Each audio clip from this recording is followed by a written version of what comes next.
Hello guys, today we work with our book page number 105, 105, and we have to draw a picture that begins with the letter P and a picture that begins with C. ¿Ok? Vamos a dibujarlas. En clase me dibujaron un montón de cosas que comienzan con esta letra. Letter P.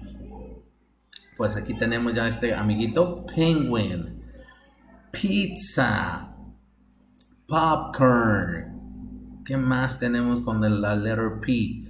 Pink, purple. We have a lot of words that begins with the letter P. Ustedes me tienen que dibujar uno que empiece con esa letra.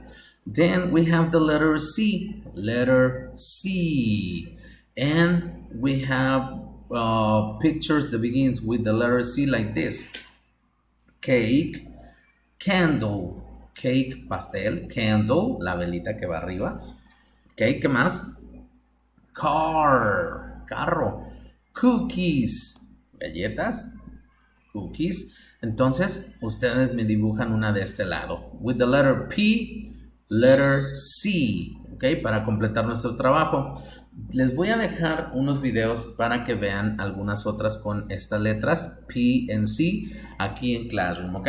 Que fue también que los vimos en clase. Así que completen su trabajo. Si no asistieron a clases, remember, send me the evidence. Mándenme la evidencia o yo les reviso aquí su libro si es que no asistieron el día de hoy, ¿ok? Nos vemos entonces el día de mañana, tomorrow, Wednesday. See you later, guys. Bye, bye.